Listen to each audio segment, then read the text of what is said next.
You have the ring. And I see your Schwartz is as big as mine. That must be Lord Farquaad's castle. Uh-huh, that's the place.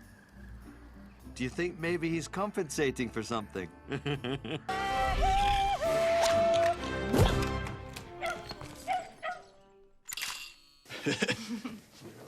Oh my God.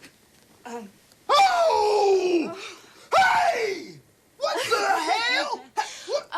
Oh God, I remembered there's just this teeny tiny thing to do. What's teeny? No. Sexual comedy is one of the most universal and popular genres of comedy in cinema. Penis! Sorry, Tourette's. You know how it is. Penis! She has it too. Penis! It's something pretty much every adult can relate to and has the potential for big laughs. While often used for comedic effect, I want to look at how sexual imagery, specifically phallic symbols, can be used to achieve dramatic effects. Filmmakers can use phallic symbols to tremendously contribute to the visual storytelling of a film. Penis shapes are everywhere, and while not always acknowledged, there's no doubt that skyscrapers... Hey, what's so funny? Oh, Marge, grow up. Guns...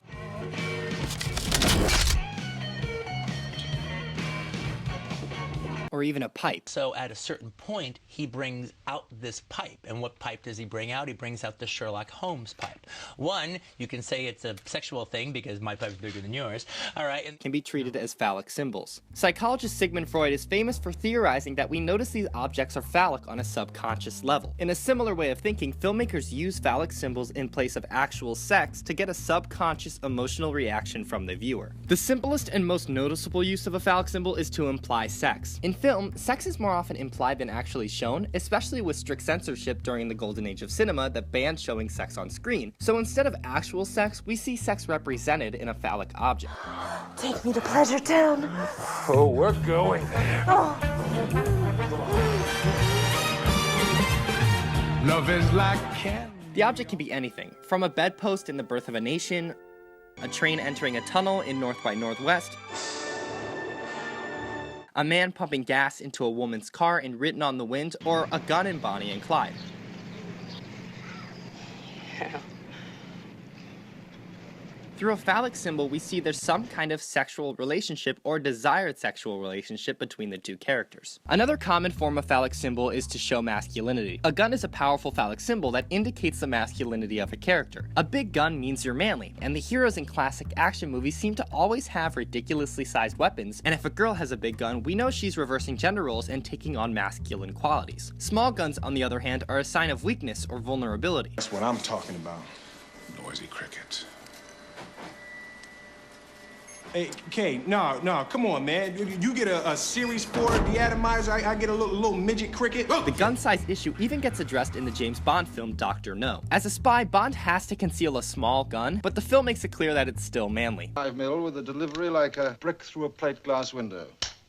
Another example is Written on the Wind. When Kyle threatens Mitch with a pistol, the small size of the gun further reinforces the idea that Kyle is cowardly, weak, and feminine. He doesn't appear threatening with such a small weapon. This parallels nicely with the fact that Kyle is impotent, and so he's missing a major aspect of being a man. Phallic symbols can also be used to convey domination and control. We see this symbolism hyperbolically in A Clockwork Orange. A Clockwork Orange conveys the idea that if you can expose someone sexually, you have complete and utter domination over them. So when Alex wears a phallic mask and beats the couple with a phallic stick, or uses a phallic statue to toy with an old lady, he's asserting his complete control over them. It shows that to physically dominate someone is to also sexually dominate someone. Sex and violence go hand in hand. Phallic symbols aid the visual storytelling of the film because they help show Alex go from dominating to being dominated. He goes from overpowering everyone to literally being squished by authority. I'm gonna be sick. I'm gonna be sick. I'm gonna be sick. Alien uses phallic symbols to convey fear. The writer of the film intentionally made Alien contain rape imagery to make the film more terrifying. One thing that people are all disturbed about is sex.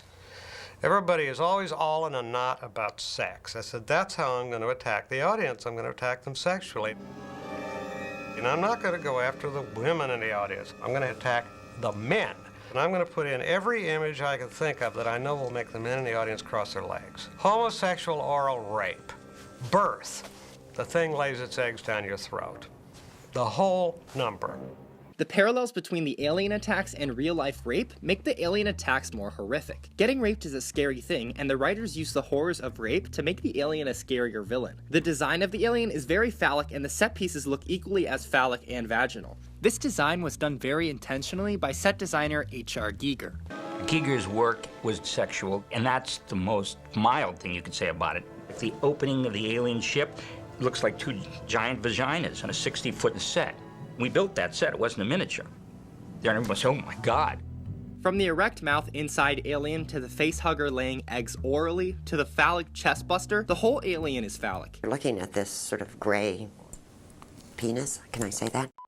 But instead of using phallic symbols to show manliness or domination, Alien uses phallic symbols to show us being sexually dominated by the alien. The phallic symbols evoke terror by making the humans sexual victims to the alien. The phallic symbols add to visual storytelling in the film by making the alien attacks visually and emotionally similar to sexual assault. Phallic symbols work even when they're subtle. A film like The Social Network is a perfect opportunity to use phallic symbols because the whole film revolves around the fight for power, sex, and high social status. The Winklevoss twins take Mark Zuckerberg to their final clubhouse as a way to show off their high status and power in order to help convince Mark to work for them. They offer him a sandwich to further show off their luxuries, and the way it's presented to him is just so oddly phallic.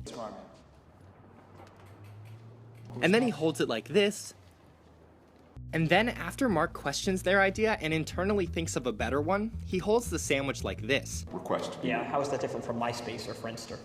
Is it just a coincidence? Maybe, but maybe not. There's definitely a point where the analysis of phallic symbols becomes overkill. Sigmund Freud once said, sometimes a cigar is just a cigar. Not everything that looks phallic has some sexual meaning. But when used intentionally, a phallic symbol can be a powerful visual that adds meaning to what's happening on screen. So the next time you watch a film with your friends and notice a phallic symbol, feel free to point it out. Just don't be a huge dick about it. You don't have to be a history major or a political scientist to see the bigger dick foreign policy theory. It sounds like this. What? They have bigger dicks? Bomb them! And of course, the bombs and the rockets and the bullets are all shaped like dicks. It's a subconscious need to project the penis into other people's affairs. It's called fucking with people. Thanks for watching.